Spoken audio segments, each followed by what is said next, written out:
युधिष्ठिर महाराज ने राजसूय यज्ञ के लिए भगवान श्री कृष्ण को आमंत्रित किया कि आपकी देखरेख में ये यज्ञ पूरा हो, और भगवान वहां पर आए। भगवान ने उस यज्ञ का संचालन किया और भगवान ने उस यज्ञ को संपन्न करने के लिए चुने हुए विशिष्ट ब्राह्मणों को निमंत्रित किया, और उन विशिष्ट ब्राह्मणों के द्वारा वो यज्ञ संपन्न हुआ। कृष्ण कृपा मूर्ति श्रील ऐसी भक्तिवेदांत स्वामी प्रभुपाद जी विशेष रूप से स्पष्ट करते हैं कि यह योग्य ब्राह्मण क्या था। इसलिए समझने की आवश्यकता है। आज के समय में लोगों में बहुत बड़ी भ्रांति है, भूल धारणा है कि ब्राह्मण कौन है और ब्राह्मण का प्रयोजन क्या है। श्रील प्रभुपाद जी स्पष्ट करते हैं कि जिस प्रकार से एक डॉक्टर का बेटा डॉक्टर नहीं हो जाता, डॉक्टर के बेटे के लिए डॉक्टर बनने की संभावना बहुत ज्यादा है, परंतु जब तक वो मेडिकल कॉलेज में एडमिशन न ले, वहां से वो पास न करे, तब तक वो डॉक्टर नहीं समझा जा सकता। ठीक उसी प्रकार से ब्राह्मण भी एक योग्यता है।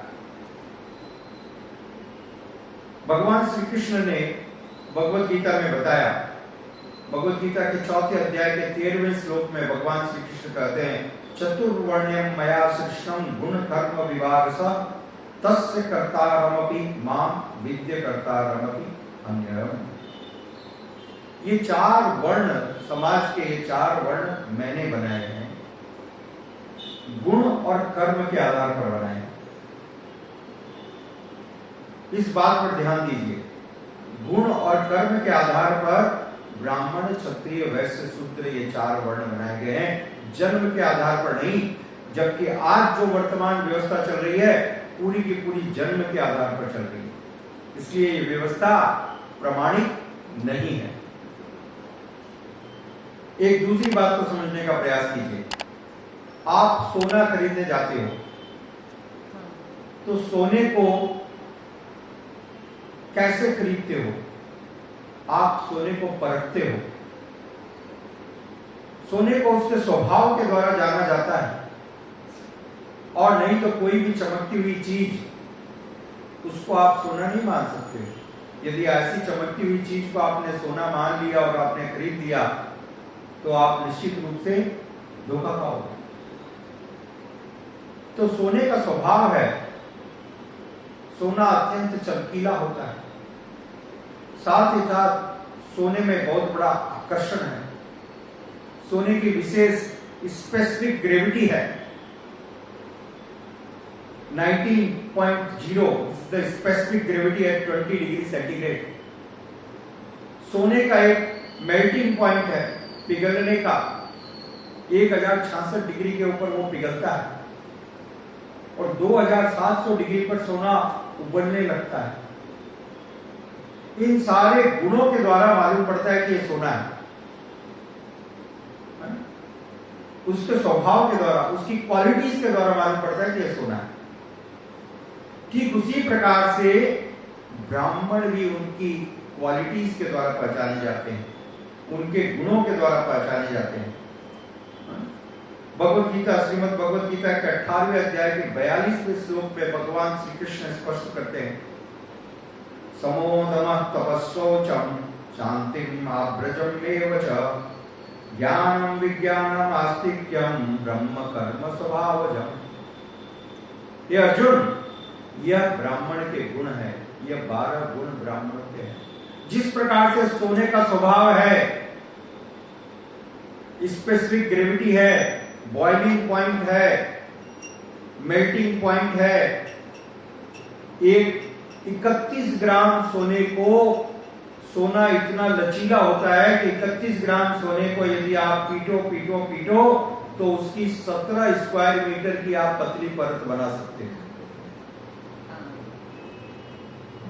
करीब करीब 200 स्क्वायर फीट। इतना लचीला है सोना।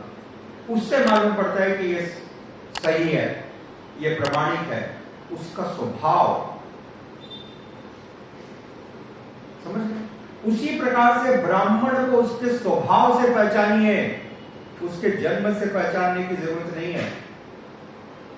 जिस प्रकार से सोने को उसके स्वभाव से पहचाना जाता है, ब्राह्मण को भी उसके स्वभाव से पहचानना चाहिए। और भगवत गीता के 18वें अध्याय में भगवान श्री कृष्ण ने स्वयं इस स्वभाव का वर्णन किया। समो दमः तपः शौचम। उस ब्राह्मण में इस प्रकार के गुण पाए जाते हैं: peacefulness, self control, austerity, purity, tolerance, honesty, knowledge and wisdom and religiousness. All these are the natural qualities by which a brahmanas work. इन गुणों को देख करके तब आप समझ सकते हैं, हम जान सकते हैं वो व्यक्ति ब्राह्मण है, वो योग्य ब्राह्मण है। फिर भी श्री प्रहलाद महाराज ने इसके आगे और ज्यादा विस्तार में वर्णन किया। श्रीमद् भागवतम के 7वें स्कंद में श्री प्रहलाद महाराज कहते हैं, विप्राद दुष्गुणा युदा अरविंदात नाभ पादारविंद विमुखात स्वपचम वरिष्ठम मन्ये तदर्पित मनोवचने हितार्थ प्राणम पुनाति स कुलम न तु भूरिमान। प्रहलाद महाराज कहते हैं कि कोई व्यक्ति यदि उच्च ब्राह्मण कुल में भी पैदा हुआ हो और उसने सारे शास्त्रों का ज्ञान प्राप्त कर लिया, सारे शास्त्रों का ज्ञान प्राप्त किया, मंत्रों का सही उच्चारण जानता है, तंत्र विज्ञान जानता है, सभी प्रकार के गुणों से संपन्न है, किंतु यदि वो व्यक्ति भगवान हरि का भक्त नहीं है, ये सब होने के बाद भी यदि वो भगवान हरि का भक्त नहीं है, तो उसे स्वीकार करना मूर्खता होगी। क्योंकि ऐसा व्यक्ति स्वयं अपने आप का परित्राण भी नहीं कर सकता है, स्वयं अपने आप की रक्षा भी नहीं कर सकता है, तो वो दूसरों की रक्षा क्या करेंगे? समझ रहे? यह अत्यंत आवश्यक है इन बातों को जानना। पहला विषय कि ब्राह्मण कौन है, ये 4 वर्ण किसने बनाए हैं, किसके आधार पर बनाए हैं, और प्रमाणिक ब्राह्मण कौन है, ब्राह्मण के गुण क्या होते हैं, और जीवन का मुख्य उद्देश्य क्या है। जीवन का मुख्य उद्देश्य सिर्फ ब्राह्मण बनना नहीं है, भगवत भक्त बनना है। कोई भी व्यक्ति भगवत भक्त बन सकता है। और प्रहलाद महाराज ने कहा कि जो व्यक्ति भगवत भक्त बन गया वो सर्वश्रेष्ठ है, वो ब्राह्मणों से भी श्रेष्ठ है। उसके जीवन में, उसके चरित्र में ब्राह्मणों के सारे गुण प्रकट होंगे, अन्यथा ये सारा एक मजाक होगा। इसलिए शास्त्र में बताया गया, मंत्र तंत्र विशारद अवैष्णवो गुरु न स्यात् वैष्णवो वा सपचो गुरु। जो अवैष्णव है उसको गुरु के रूप में स्वीकार नहीं किया जा सकता, और यदि कोई वैष्णव है तो उससे श्रेष्ठ कोई गुरु नहीं हो सकता। महान ग्रंथ हरिभक्ति विलास में, हरिभक्ति सुबोधया में श्रील सनातन गोस्वामी जी लिखते हैं, भगवत भक्ति हीनस्य जाति शास्त्रम जपस्तप अप्राणस्य देहस्य मंडनम लोकरंजनम। अप्राणस्य देहस्य मंडनम लोकरंजनम। जिस प्रकार से किसी व्यक्ति के शरीर से प्राण निकल जाए, भारतवर्ष में आप अधिकांश देखते हो, बहुत सारे धनी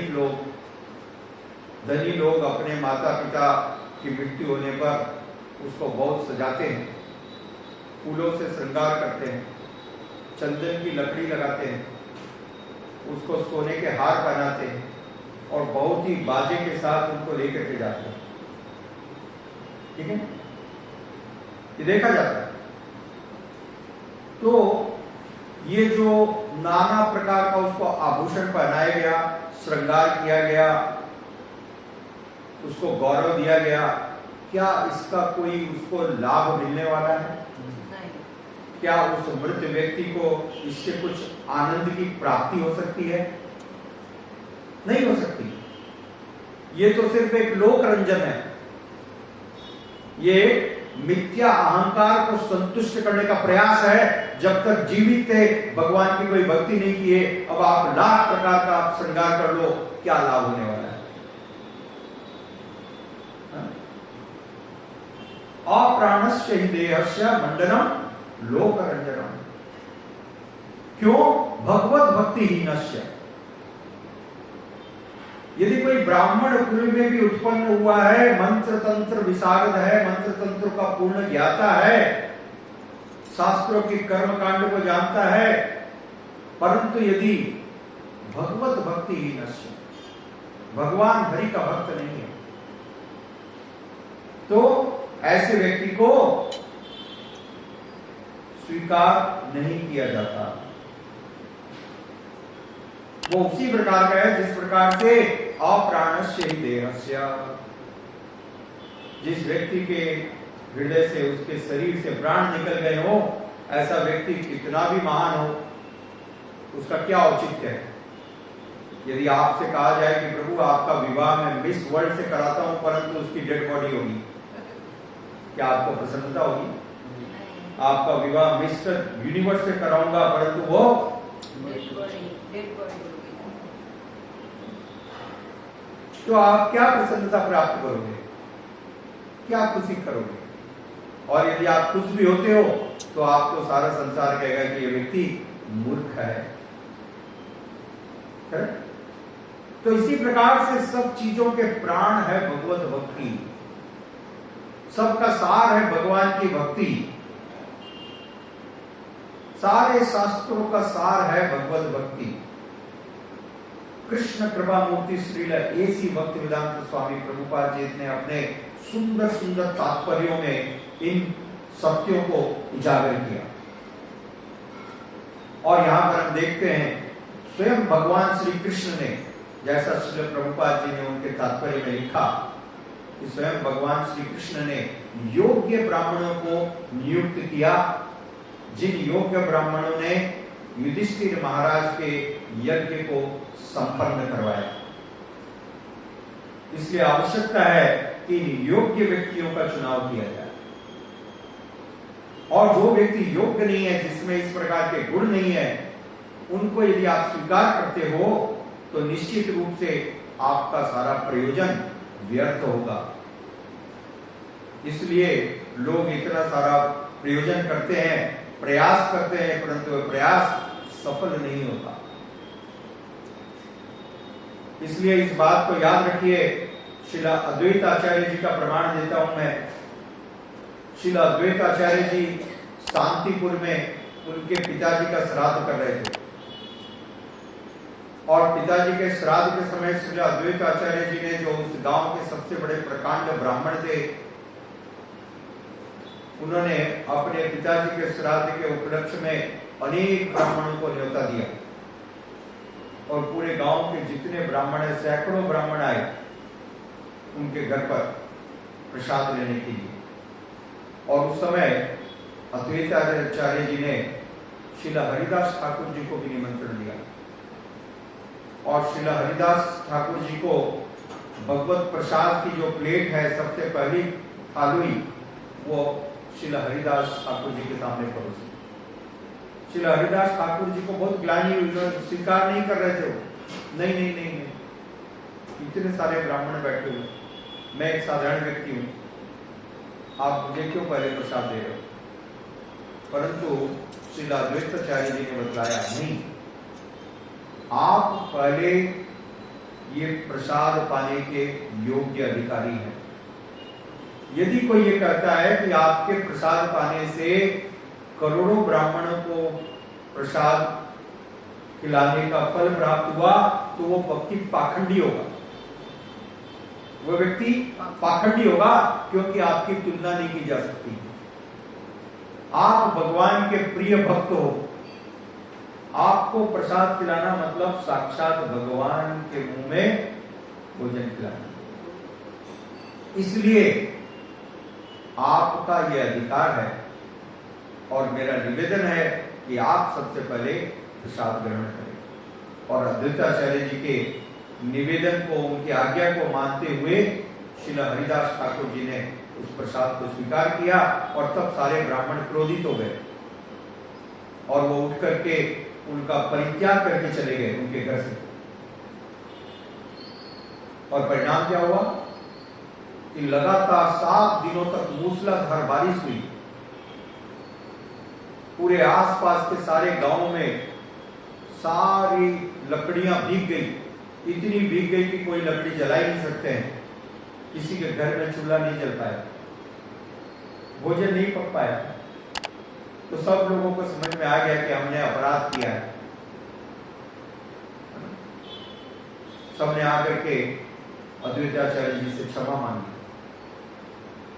तो यह शास्त्र का निदर्शन है कि ये सारे वर्ण और आश्रम अपनी जगह पर हैं, परंतु यदि कोई कुत्ते का मांस खाने वाला भी हो, चंडाल योनि में पैदा हुआ हो, चंडाल योनि से भी निम्न योनि में पैदा हुआ हो, परंतु संयोगवश, सौभाग्यवश भगवान की भक्ति में लग गया, तो उससे श्रेष्ठ कोई नहीं। गिद्धराज जटायु जी के उदाहरण में हम देखते हैं, जटायु जी सारा संसार उनकी आदर करता है, सम्मान करता है, पूजा करता है। तो ये प्रश्न नहीं है कि आपका जन्म कहां हुआ था, ये कोई विषय नहीं है। ये सारा जो जन्मवाद, जातिवाद है, ये सारा मुगलों और ब्रिटिशों के द्वारा फैलाया गया है। ये वैदिक शास्त्र में कहीं पर नहीं है, निराधार है। सबरी किस जात की थी? भगवान ने उसके झूठे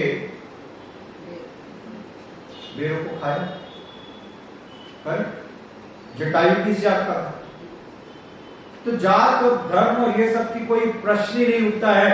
मुख्य है भगवत भक्ति। भगवत भक्ति हीनस्य मंडनम लोकरंजनम। यदि भगवत भक्ति नहीं है तो ये सब झूठ मूठ का ढकोसला है, दिखावा है।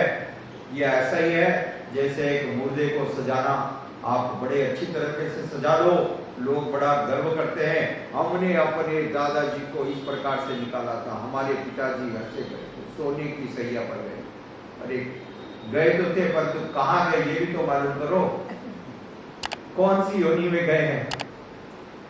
मनुष्य योनि में गए हैं या पशु में या पक्षी में या चमगादड़ में?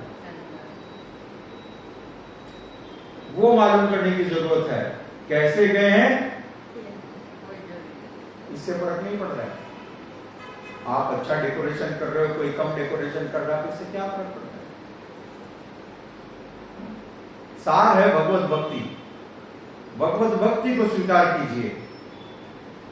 यह है भक्ति वेदांत स्वामी श्रील प्रभुपाद जी की टीका के ऊपर आधारित राय। इसलिए सबसे निवेदन है कि भगवान की भक्ति को स्वीकार करें। भगवान की भक्ति यानी काफी सरल है, सिर्फ हरे कृष्णा कृष्णा कृष्णा हरे हरे, हरे राम राम राम हरे हरे। भगवान के दिव्य नामों का कीर्तन कीजिए, जप कीजिए, भगवत भक्ति, भगवत भक्तों का संग कीजिए, भगवान के भक्त बन जाएंगे। हरे कृष्णा। धन्यवाद।